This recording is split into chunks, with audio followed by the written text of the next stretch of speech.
Hello and welcome to episode one of Smaugld Subscribers Sound Off. Today we have with us Smaugld subscriber Derek Bronson. Mr. Bronson is a financial analyst. And how long have you been a Smaugld subscriber, Derek? Do you remember? Lewis, it's been about a couple months at least. I would say four if I had to take a guess off the cuff. Well, I appreciate you having you on the show today and also having you as a subscriber. Can you just give us a quick background on your work as a financial analyst, Derek? Absolutely, and thank you very much for having me on. So I have a bachelor's of science in finance and a master's of science in finance, and I've worked in the private equity industry for about 10 years, doing financial modeling and data analytics on various companies. So that's my background. Very very in depth technical finance.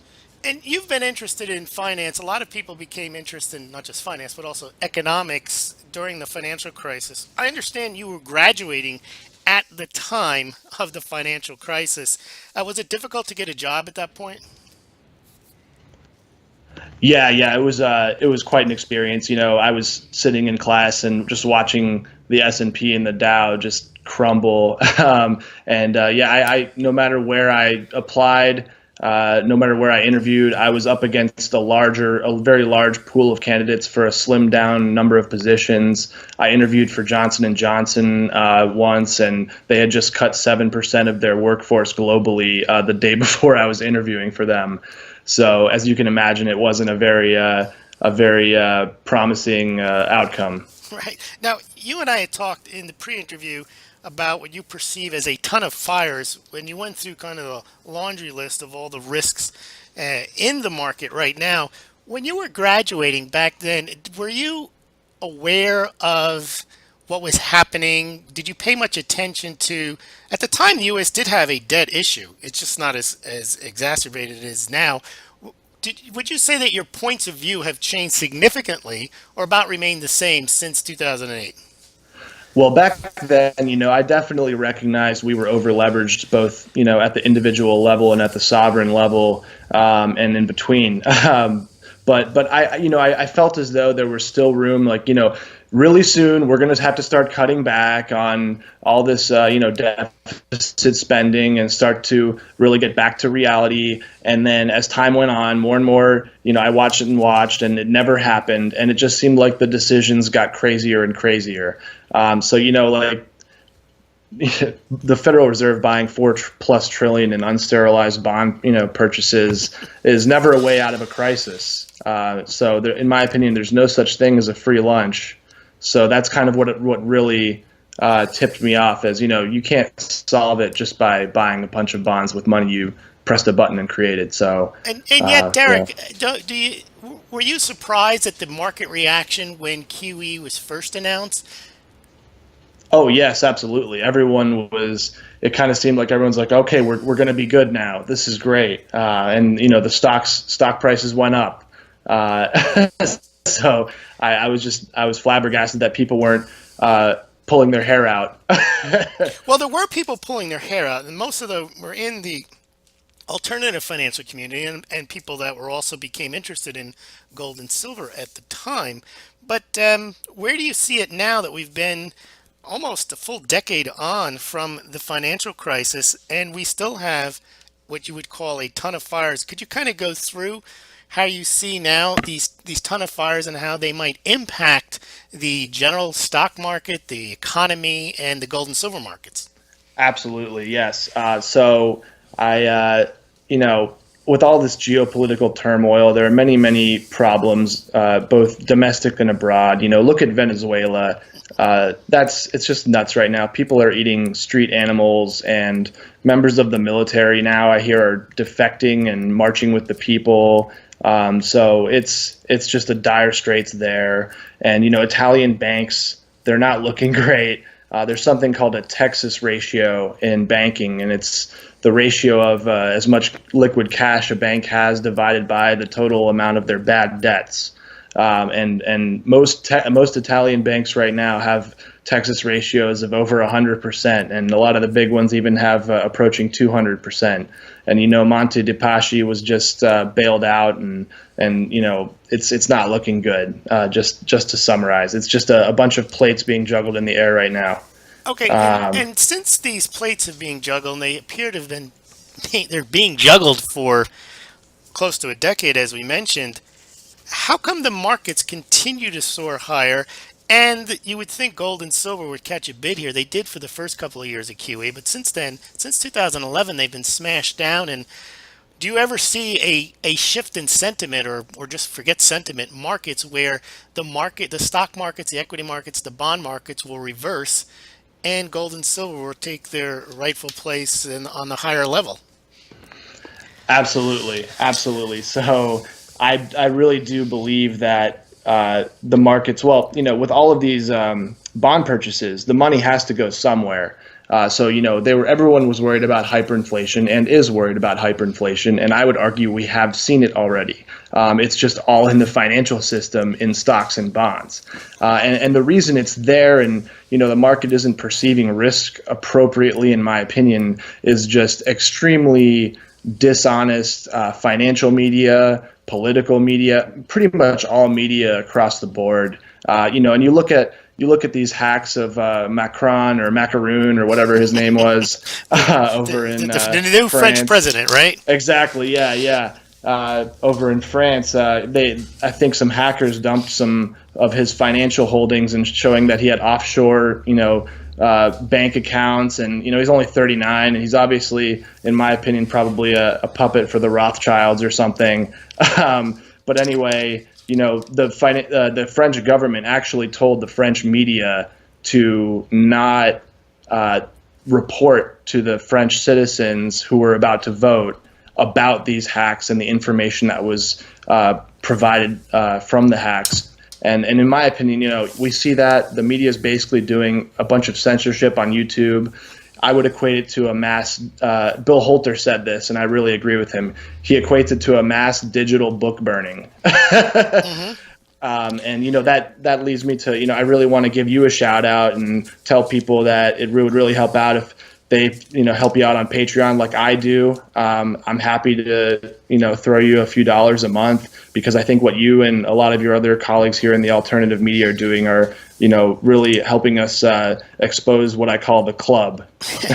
Well, thank you very much for that plug, Derek. That's not the purpose of the show, but you raised a very interesting point about the media. Now, we've been hearing and maybe patting ourselves on the back a bit about the power of alternative media and the impact that we're having. However, you raised the macaroon issue in France, and that was a case where it appears that the media was able to at least have enough control, enough say to kind of shut down whatever narrative that might have come out of that hack. And my question is, are we misleading ourselves in thinking that the mainstream media is losing its power, and that the alternative media is on the ascendancy and able to make changes? Because one of the things we mentioned in the pre-interview was the bashing that gold and silver get from the mainstream media, and an experience you had with a friend of yours when you try, or friends of yours, when you try to explain that you might be interested in gold, and their impressions are, well, maybe you could take it from here, what their impressions are from what they've obviously been getting a dose of the mainstream media about gold and financial issues. So please talk to me about that. Lewis, yes, it's absolutely an uphill battle. It's anybody's ball game as far as I'm concerned right now, and that's why it's even more important to kind of support the alternative media and really write your senators, write your congressmen, say, hey, why is information being suppressed? They may not even be aware of it. But it's like I said, it's anyone's ball game. We see Home Capital Group in Canada. They're having a lot of trouble. There's essentially a bank run going on. People are taking out their deposits. They had to get a $2 billion cash injection with interest rates going up to, I think, about 20%. And I think they just sold they're already halfway through that, and they sold an additional $1 billion worth of bonds, or of mortgages, excuse me, at an undisclosed terms. And I bet you they took a haircut on those. So I think at some point, just there will be a fire that's just too big to cover up in the media, or several, and I think it'll snowball from there quite quickly, because one of the sayings I really like is, in some decades nothing happens, and in some weeks decades happen. That's a nice one. Well, let me ask you another question. Now, you would have thought, I mean, we've had these big fires, and we had Brexit, we had Trump. These are things that were supposed to absolutely crush the markets, and they didn't. And another question for you is, that was a statement, but Canada, where did you learn about that information about the Canadian bank run? I'll tell you what really started waking me up was when negative interest rates occurred on roughly 13 trillion worth of debt globally. And I thought to myself, why would anyone ever take on counterparty risk in return for being guaranteed to lose money? So I was like, there has to be something fundamentally wrong with our whole financial system. So I started seeking out news sources, because I was looking all over Yahoo Finance, and they're talking about, maybe we should buy more Apple, Right. and I found Zero Hedge, and that was just a breath of fresh air. It felt like, I guess I equate it to waking up, because it was like I had been the truth had been withheld from me my entire life. And so that's by far and away the best news source I've found in current times to let me know what's going on. And is that where you found the Canadian story? That's correct. Yeah. So the reason I ask is that that's a story that I believe has not made it into the mainstream media. That's the type of story that would impact the average person who doesn't pay much attention. They hear the word bank run, they get a little excited and they start to worry. And that's probably the reason why you don't see that story in the mainstream media. So it's interesting that you mentioned negative interest rates, and also you can mention cashless societies. These are types of things that they introduce in a way, Derek, that are not threatening, but they're actually perceived as not flaws, but features. Right. And, Oh, yeah, it's dangerous. It's dangerous. so my concern is that if they're able to control this narrative and present basically down is up and up is down, that there's a bigger battle than we might imagine. Earlier in the pre-interview, we talked about, you had a very interesting theory on the future price of precious metals based on supply issues, and you had a very I would say counterintuitive but yet compelling view on what you think might happen. Could you share that with us, please, Derek? Absolutely. So you look at GLD, the ETF, and I'm pretty sure that 1 in 300 people would get their gold if they all tried to redeem their shares in the GLD trust all at the same time. So really, GLD is just a proxy for the price of gold in a market where there's no run on gold. And yeah, you look at the COMEX, the Commitment of Traders reports, the all-time open interest high in silver. And basically, I think with all these fires all over the world, people eventually will in the market perceive the risk that is actually already out there. Like I said, I don't know what the catalyst will be, but there will be something that happens, or several fires, and they'll increase their allocations to gold and silver and maybe even Bitcoin. And at that point in time, I do believe that there will be signs of supply issues on the COMEX. And I do believe that what will actually happen is I believe the COMEX will no longer be able to physically deliver. I don't know if it's going to happen to gold first or silver first, but I do believe it'll happen to one first, sooner rather than later, I believe. And it'll happen to both eventually, because it'll cascade from one to the other. And at that point in time, COMEX will no longer be able to deliver physically the metals. And at that point in time, I believe everyone who has who's long gold or silver on the COMEX will liquidate their positions, because what good is a paper position if you can't get the physical metal that backs it in the first place, right? So that would cause the paper price on the COMEX to go way down just by sheer selling. And so, I bet you concurrently the miners will be skyrocketing.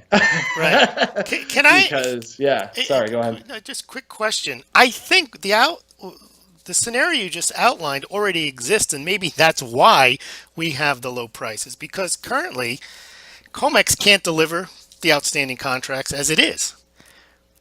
And Right. if that's the case, you've actually struck on something very much, because Comex is a paper market, as everyone knows. It trades vast amounts more in contracts than they're physically able to deliver, and that's because, as you mentioned, like with GLD, they are there for the paper trading. So you see a time when it gets even more exacerbated, where there's just no ability to claim physical delivery on the COMEX, and that would have the impact of people selling their long positions, basically throwing in the towel, is what you're saying.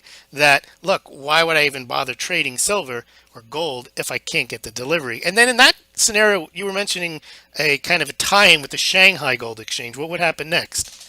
Well, right. That exactly. Thank you for reminding me. As we all know, the Shanghai Gold Exchange is physically settled.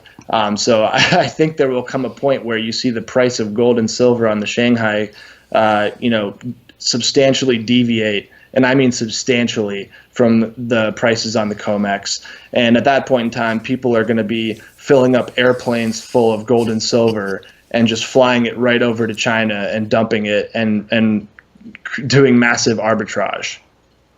Now, do you think one of the things I've been looking at is the gold ownership in the US and then gold ownership in the East, meaning, let's say, China, India is the two big players.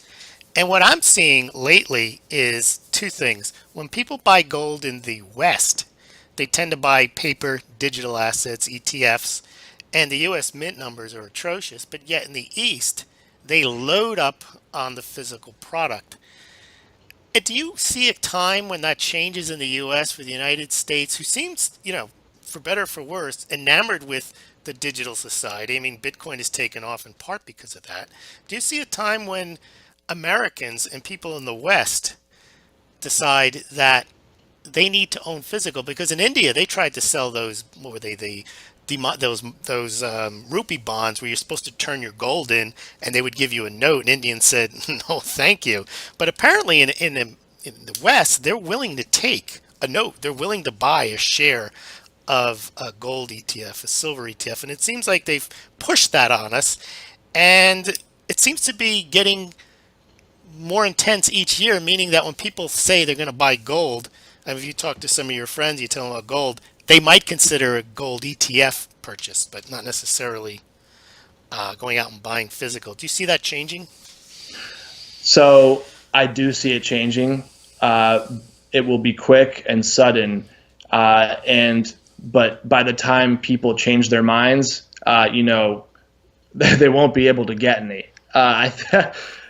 So right now, the financial media is pretty much bashing gold, and everyone talks it down, and we've had it so good in the US for so long, and the dollar has been the king dollar for so long. We haven't really had to worry about anything, because we're the global reserve currency and the petrodollar. But at some point in the next few years, I believe people will go to bed and then wake up one morning and really wish they had protected their wealth better and gotten physical gold and silver, or maybe even physical cash and Bitcoin. But there will be a point in time domestically where gold will not bid on the dollar. And when do you think that? I mean, we've all are kind of astonished that this has gone on as long as it has. When do you think Right. that? When I'm not asking. Well, you can make a prediction if you like, but when do you think that day might come? Yeah, I'm always hesitant to put a pin on the calendar, but I see this summer being very volatile. I think if you look at all the fires globally, excuse me, I was referring to, they're kind of getting more and more plentiful. Hmm. And zero hedge is just having headline after headline that are insanely juicy. You look at this ransomware that's hacking all these institutions globally, demanding they pay Bitcoin or never see their files again. And these are, Chinese universities and hospitals in the UK and some banks even. So I guess I would call it the quickening. Hmm. So I would have trouble seeing us getting past the end of 2017 without some very important systemic events occurring. Now, we've had Greece issues, debt issues. We now have the Puerto Rican issue. When will the central banks not be able to extend more credit and kind of paper things over? Because that seems to be their MO. When there's an issue, they just issue more credit. And unlike a corporation or an individual who basically can get tapped out on credit, when do these governments get tapped out on credit? Right, And it's right. not a So rhetorical I question. really It's an like actual how question. Jim Rickards. Yes, no, yeah, absolutely. And I really like how Jim Rickards explains it. He says that someday the Fed will cross an invisible confidence boundary, where how many QEs does it take? 5, 6, 7. At some point, it will get too high, and at some point, we look at the cost to go and buy a sandwich at lunch. It's much higher than it used to be. I do believe if printing is continually used to backstop any sort of turmoil, it's going to be so expensive for people who don't have jobs just to live. The wealth gap between the top and the bottom is going to grow so large that there will be a significant uptick in civil unrest at some point. So I think that will naturally work its way if nothing else happens in the meantime. Okay, I have two questions on that. So then you're in your Venezuela situation. But in Venezuela, nothing has really changed as a result of even the breakdown in civil disorder. I mean, they basically what Venezuela had to do was they had to sell some of their gold because the Venezuelan currency was useless. But my question is, have they normalized things Oh no. like, well, let me answer the question. Have they normalized things like negative interest rates, QE, to the point where that's what people expect when there's a financial crisis? It's just more of the same. And rather than losing confidence, it's actually a confidence booster when the Bank of England lowers interest rates or the United States does another round of QE. That's a good point, Lewis. It blows my mind when I talk to some people, and they're not worried at all about that kind of stuff. Um, but the average American isn't paying attention to this Right. at all. And they've Um, normalized this type of behavior, which would just seem absolutely out of bounds to have negative interest rates and money printing like this. it's absolutely shameful, and we have the NFL and the NBA here. Everyone's eyes is glued to sports. We're a very sports obsessed nation, and I equate that to the Colosseum back in Hmm. Roman times. There are so many parallels between us and Rome right now. It's absurd. When Rome was smelting copper into their silver currency, basically you're perverting the currency, and the currency, in my opinion, is the lifeblood of an economy. It'll if you mess with that, it'll have perverse consequences eventually down the road. Now, you mentioned Rome, and that almost seems like an inexorable drive towards the bottom rather than any type of reset, because Rome never had a reset. Rome went through its crisis, as you mentioned. They clipped their coins. They went from the denarius went from 99% silver down to about 1% or no percent silver, and the economy and the society just collapsed. There wasn't a point where they had a moment of recognition that what they were doing was wrong because they were, like you would probably admit, kicking the can down the road. And, Right, and and I so is would. that going to happen? Are we just going to continue to kick the can down the road till either we run out of road or there's a dead end? Sorry to interrupt you there. Yeah, so I would equate that to the differences in technology between then and now. We have insane ability to farm, to get food out of the ground. Hmm. We have factories that are being automated by AI, and soon, maybe someday all factories will not need any workers, and so Rome really collapsed, I think, because it just got too big for its britches. It couldn't operate all of the territory they had gained. So today, I mean, it's just a completely different world.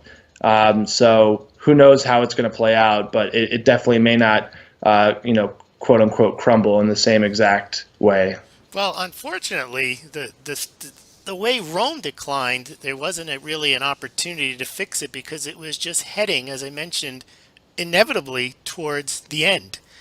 And I think that if that's where it's headed, this might go on for a period of time. And as you say, the standard of living gets worse and worse. You have these fires and fires. But my final question then is, do we want some type of event that will make people realize that we need to put in a new system?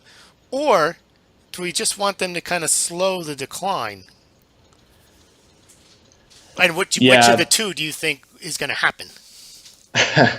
I think it'll be an event at this point because the financial system is a complex system, and when you grow the complex system, the risk doesn't increase in a linear function; it's an exponential curve, and kind of like a bow and arrow. When you bend that string back really hard, it's going to shoot out the opposite direction really hard. Markets are pretty much the only thing that can correct themselves. So like, we can't just say, oh, we'll do this thing with this financial instrument and it'll fix the market.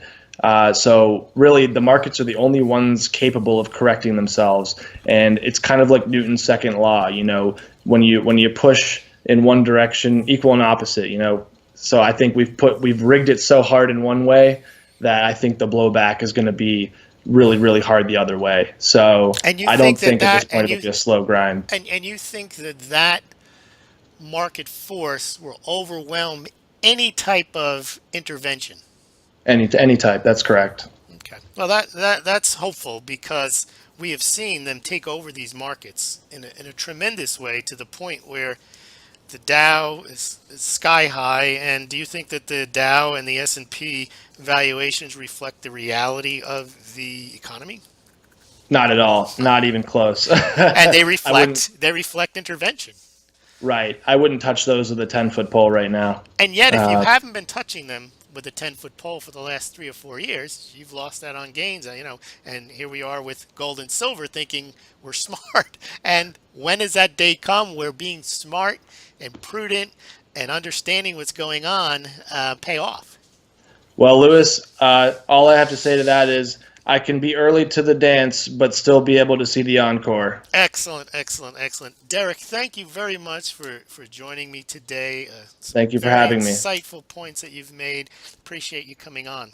Thank you Thank you for very having much. me.